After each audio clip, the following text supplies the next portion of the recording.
মায়ের দোয়া cricket team picnic করতে গেছে। কচ্চম বা আপনার ওই যে খরগোশটা লাগাই রাখা উচিত, কারণ আমরা টাইগারের মতো করে একটা ম্যাচও খেলতে পারি নাই।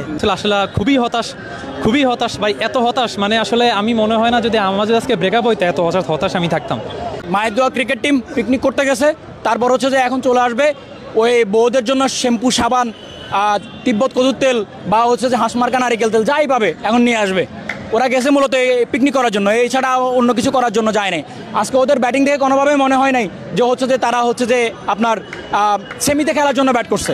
তারা সম্মানজনক একটা ওই জয় নিয়ে আসবে, লাস্ট একটা জয় নিয়ে আসবে, তারপর হচ্ছে যে তাদের পিঠ বাঁচানোর জন্য, লাথি উস্টা খাওয়া থেকে বাঁচানোর জন্য, গালিগালাজ থেকে বাঁচানোর জন্য পাবলিকের, তারা ওই যে একটা জয় নিয়ে আসবে, দ্যাটস ইট, আর কিছু না। যে আমাদের এভাবে হাজার হাজার কোটি টাকা নষ্ট করার এখতিয়ার তোমাদের নাই, তোমাদের কোনো রাইট নেই আমাদের এই জনগণের টাকা নষ্ট করে এভাবে তোমরা আমাদেরকে পেন দিয়ে যাবা, মানসিক নির্যাতন করে যাবা তোমরা। তার চাইতে বলি মাজার রোডে ওই যে শাহ আলী মাজার আছে, মাজারে গিয়ে ওখানে আল্লাহ বিল্লাহ করবে, আর হচ্ছে যে মানুষের কাছে ভিক্ষা যাবে, দৈনিক অনেক টাকা পাবে এবং মাসে লক্ষ কোটি টাকা হয়ে যাবে। দোয়া কামাবে, আল্লাহ বিল্লাহ করবে এবং হচ্ছে মাসে টাকাও ইনকাম হবে, শেষ। আমাদেরকে এত এই পরিমাণ আমাদের মানসিক নির্যাতন করতে হবে না এবং মানুষের বদদোয়া নিতে হবে না, উল্টা সোয়াব পাবে আল্লাহ বিল্লাহ করলে। সাকিব আল হাসান আজকে একটা ভরসার জায়গা ছিল, সে প্রথম 5টা বল দেখে খেলতে পারতো, সেও দেখে খেলে নাই।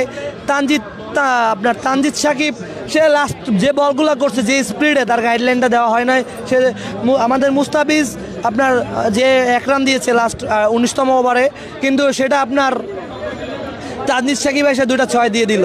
তো আসলে আমাদের গাইডলাইনটা দেওয়ার মতো বাংলাদেশ কোচের ভূমিকা, হাতুরু সিং এবং বাংলাদেশ ক্যাপ্টেন, এগুলো আসলে পরিপূর্ণ ছিল না।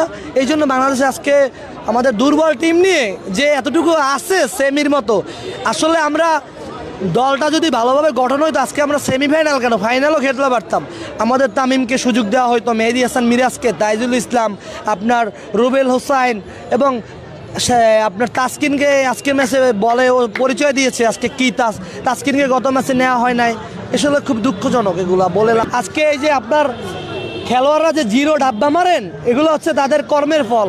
এবং আবার বিসিবির জায়গা থেকে যেগুলোকে আপনার অটো চয়েস হিসেবে সিলেকশন করা হয়, এগুলো আসলে এই জন্য আর কি তারা মিরপুরে আপনার মাসে একটা শিডিউল করা উচিত বলে আমি মনে করি, যে মাসে 10 দিন পরিশ্রম করবে, প্র্যাকটিস করবে। আমাদের খেলোয়াড়রা একটা 6 মারতে পারে না একটা ওয়ার্ল্ড কাপের T20 ম্যাচে, এখানে তারা সেট হইতে 2 ওভার লাগে। বাংলাদেশের খেলা দেখে আমি আসলে খুবই হতাশ ভাই, এত হতাশ মানে আসলে আমি মনে হয় না যদি আমাদের আজকে ব্রেকআপ হইতো এত হতাশ আমি থাকতাম।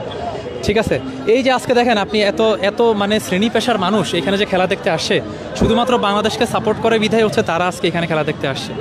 আর এর বিনিময়ে যে মানে আসলে অপদস্থ হয়ে চলে যাওয়া ছাড়া আসলে অন্য কোনো উপায় নাই। আসলে আমরা কি ওদের কি দোষ দিও ভাই, আসলে আমরাই চাই না, এই যে টিম ম্যানেজমেন্টে যারা প্লেয়ার আছে তারাই চায় না যে আসলে আমরা আজকে সেমিফাইনাল খেলি। মানে কত সহজ ম্যাচটাকে তারা কত কঠিন করে ফেলছে। মানে বাংলাদেশের খেলা দেখলে মানে থ্রিলারের ফিল পাওয়া যায় না। আপনি হলিউড মুভিতে এতটা থ্রিলারের ফিল পাবেন না যত থ্রিলারের ফিল পাওয়া যায় আমার দেশের এই সোনার ছেলেদের খেলা দেখে।